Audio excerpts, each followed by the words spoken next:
Kaibigan, nandito tayo sa itaas ng itaas na bahagi ng Barangay Uslao sa San Francisco, Anao Aon, Surigao del Norte. Inakyat natin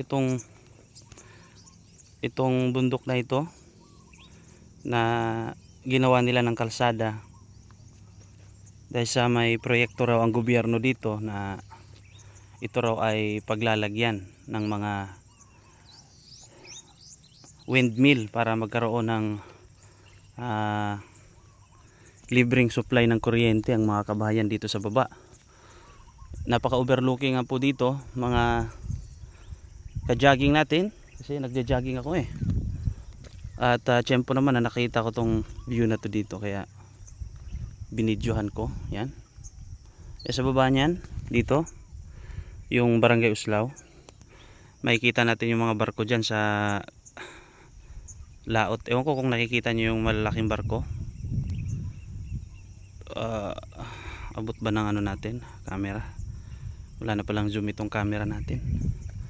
Ayan, samahan nyo ako mga ka-jogging, mag-i-explore tayo dito. Ayan, napakagandang lugar. Magja-jogging tayo paakyat. Ayan, ito napakataas. Sa mga hindi pa nakakyat dito, samahan nyo ako paakyat para makita nyo kung ano dito sa taas. Nilagyan na nila dati ng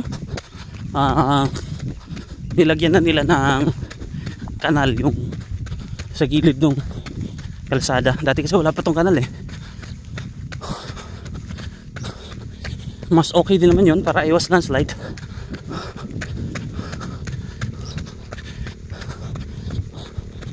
So yan yung mga bundok.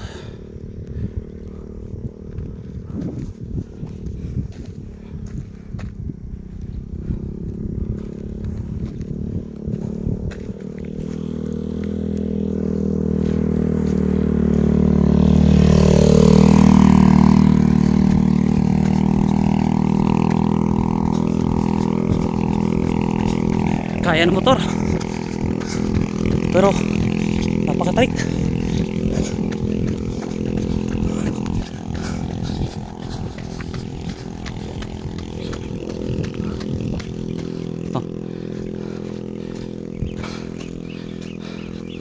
So ito yung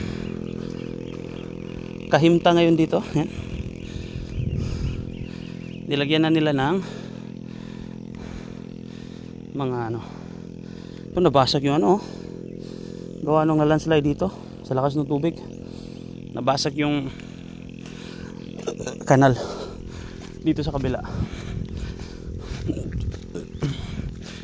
Dito naman ganoon din, may kanal. Okay, let's go. Tingnan natin kung kakayanin natin. Napakataas itong bundok na to. Para ma-imagine nyo kung gaano sa kataas. Yan, napalayo na nun. Ay, doon pa.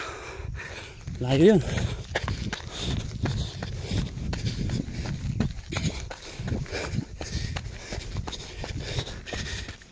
Tarik na yung araw. Maya-maya lang, uwi na tayo.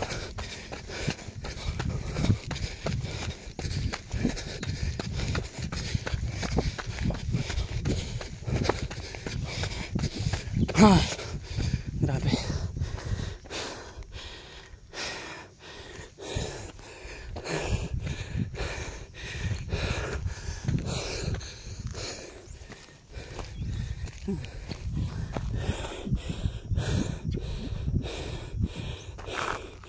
Salamat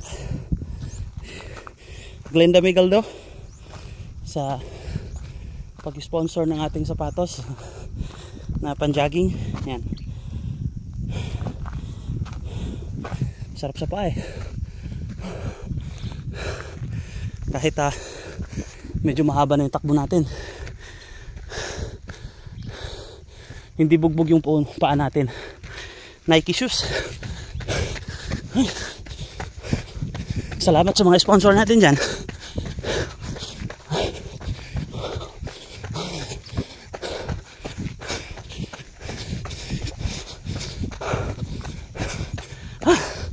Grabe.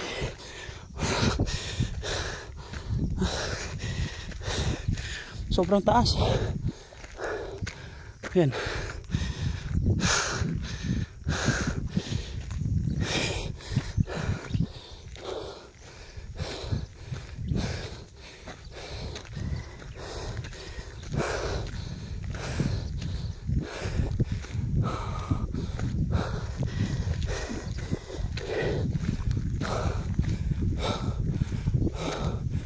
Parang manipis na yung hangin dito.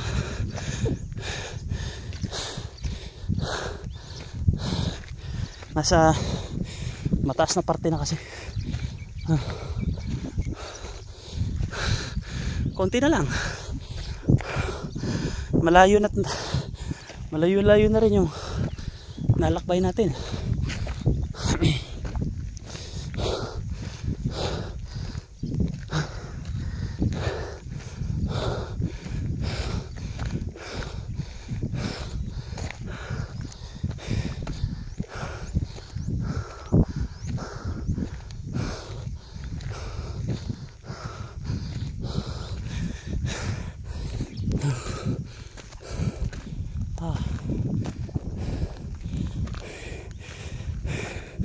Pahinga muna tayo kasi wala nang hangin, man. Okay, grabe.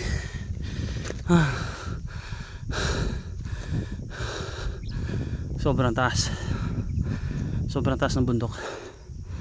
Yan pong makikita nyo sa harap na isla. Yan po ay Leyte, mga kaibigan.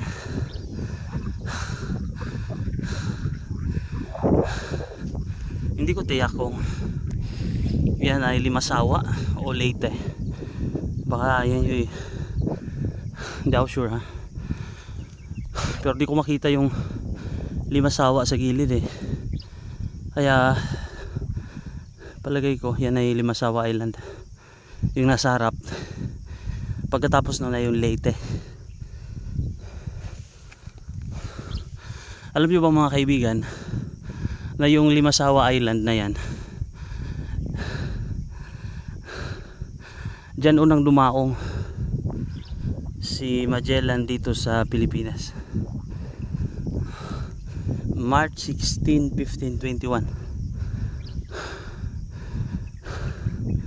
Hindi ko ma-imagine kung gaano kaganda yung islang yan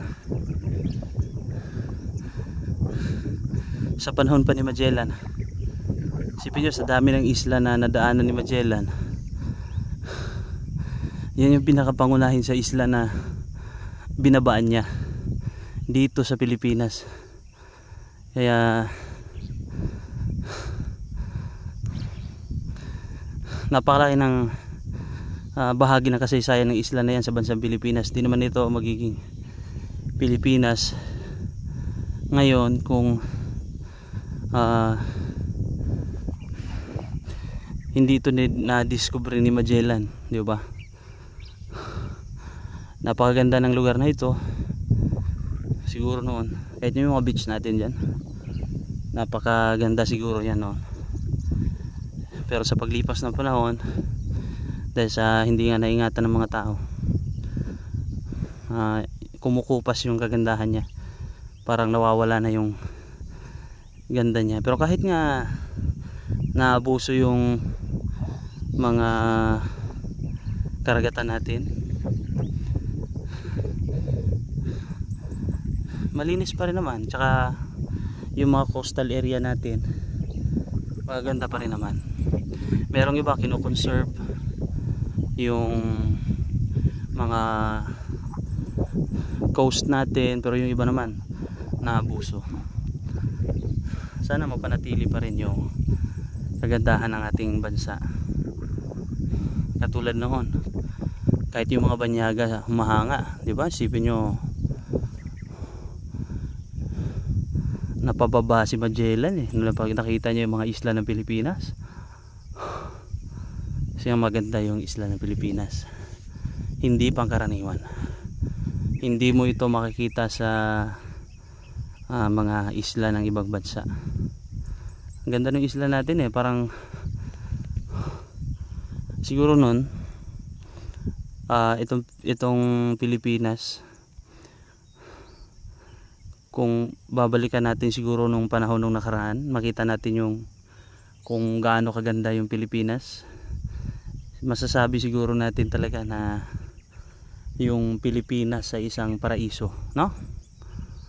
O kasi napaganda ng klima dito, hindi masyadong mainit, hindi masyadong malamig. Pwede kang makaligo sa mga dagat,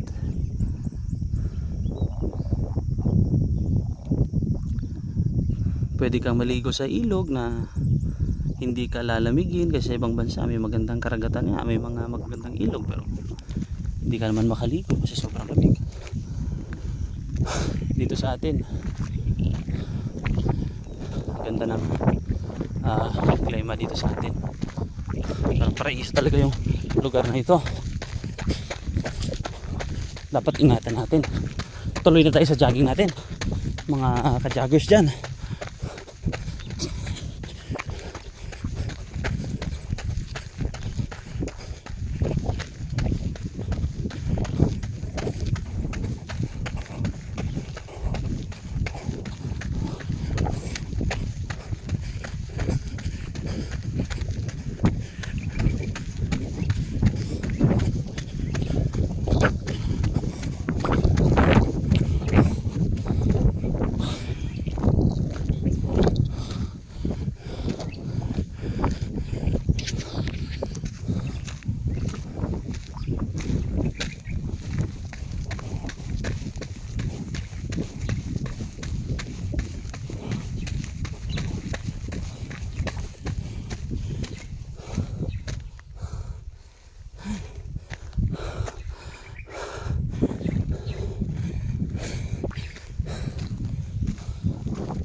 Kaso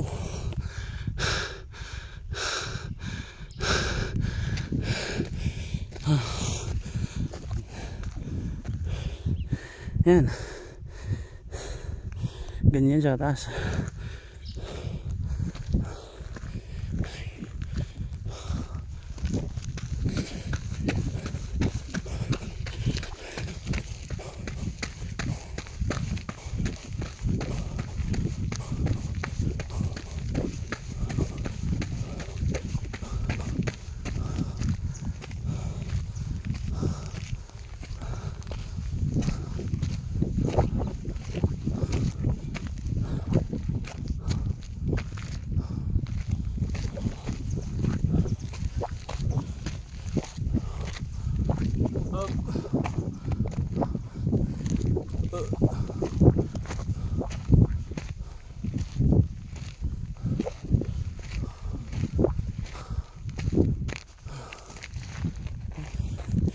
Hanggang dito na lang muna.